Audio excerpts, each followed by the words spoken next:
आप लोगों के उसके क्लियरिटी से बताएंगे, और जो उनका हक बनता है उसका जो एक्शन ले रहे हैं उस लीगल कार्रवाई के लिए भी जो उन्होंने करी है उसके बारे में बताएंगे। और जो लीगल कार्रवाई के सेक्शंस हैं, किसमें कार्रवाई कर रहे हैं, उसमें जसबीर अहलावत जी सीनियर एडवोकेट हैं, उसके बारे में फिर वो आपको बताएंगे।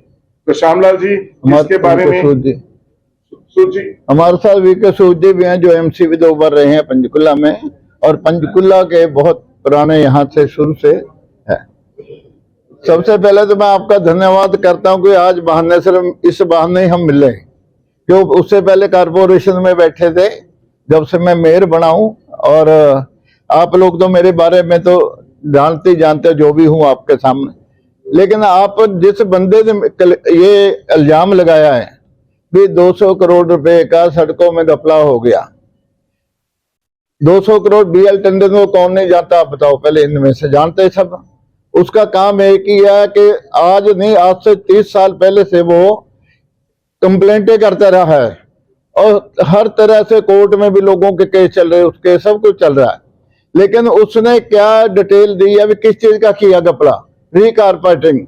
1 साल के अंदर भाई 12 साल हुए कारपोरेशन बने, 12 साल ही हुए ना, 12 की हुए शायद, हाँ 12 साल हुए। और 1 साल के अंदर 10-11 करोड़ का काम मैक्सिमम होता है रिकारपोरेट। मुझे उसमें जाने की जरूरत नहीं है, लेकिन मैं इसलिए कह रहा हूँ भी टोटल काम ही जो कारपोरेशन में 30-32 करोड़ का हुआ होगा, चलो अलग बात है, मुझे उससे लेना नहीं। लेकिन 200 करोड़ रुपए का उसने जो घपले की बात की, तो क्या कोई उसने डिटेल लगाई कंप्लेंट में? क्या 200 करोड़ की कोई फिगर तो लिख दी 200 करोड़? कोई टेंडर लगा हो उसको देखना चाहिए, अगर लगा हो तो डिपार्टमेंट का काम लगाए, लगना भी चाहिए। लेकिन मैंने 2012-13 के बाद कॉन्ट्रैक्टरशिप छोड़ दी। मैं एक पॉलिटिशियन, आप बताओ, मैं चुनाव लड़ा, हर मंच के ऊपर मेरे खिलाफ इतनी बात कहीं आई है? किसी मंच पे बताओ आप तो कोई इलेक्शन में भी रहे हो, पूरे उसमें रहे हो, और इससे सबसे ज्यादा वोट से जीतने का रिकॉर्ड कहाँ बना? पंचकुला के अंदर बना। सभी संस्थाएं मेरे साथ जुड़ी हुई थी, सभी धार्मिक संस्था हो, सोसाइटीज हो, सभी क्षत्रिय बिरादरी हो, तो सबने साथ दिया, पूरे चाहे कॉलोनी हो, गांव हो और शहर हो। किसी भी राउंड में मैं हारा नहीं। आज बुखला के जिसको 800 वोट पड़े या 2200 वोट पड़े, वो बुखला के कहे जी ये तो बहुत बड़ा घपला हो गया। अरे घपला पैदा हुआ दिखाओ, एक चीज तो उसको प्रूफ तो करो। अब किसी के पास कोई कंप्लेंट आती है, क्या उसके ऊपर उसी टाइम इल्जाम लग जाएगा? उसकी इंक्वायरी होगी, इंक्वायरी की रिपोर्ट के ऊपर जो होगा उसके खिलाफ केस होगा नहीं होगा? तो इसमें तो मुझे खुशी हो रही है कि ऐसे लोग भी हमारे बीच में है, ऐसे लोग भी हमारे प्रेस के भी बीच में, जो जिन्होंने बिना पूछे बिना कहे फटाफट वीडियो चलानी शुरू कर दी। क्या ये प्रेस के लिए भी अच्छी बात है? क्या समाज के लिए अच्छी बात है? क्या ये किसी मेरी या छवि के ऊपर इतना बड़ा इल्जाम लगाया? तो सारे पंचकुला के अंदर इनमें कोई भी नहीं है, बच्चे भी नहीं पैदा हुए थे जब मैं पंचकुला से हूँ। 1969 से लेके आज तक, 70 से आज तक कोई मेरे ऊपर इल्जाम लगाओ, बता दो। कोई आज तक 1970 से आज तक कौन सी संस्था जिसके अंदर मैं नहीं हूं, चाहे धार्मिक संस्था, चाहे सामाजिक हो, चाहे पॉलिटिकल हो।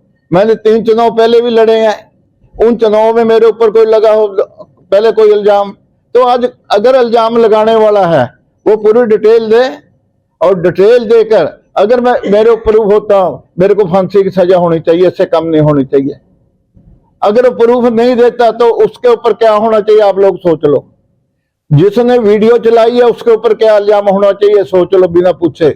अपने घर में बैठ के एक ब्लैकमेल करने का काम किया।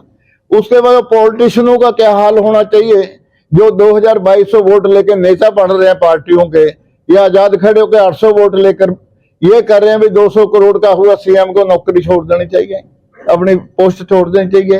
तो ये चीज जो है तथ्य सामने आ जाएंगे, और उसके खिलाफ जो कानूनी कार्रवाई मैंने आज तक नहीं कभी सोचा भी नहीं था, ना मेरे पे कभी इल्जाम लगा था।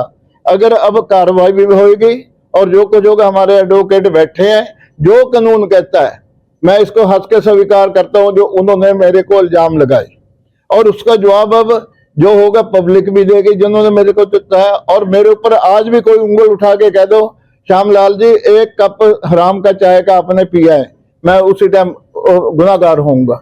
आप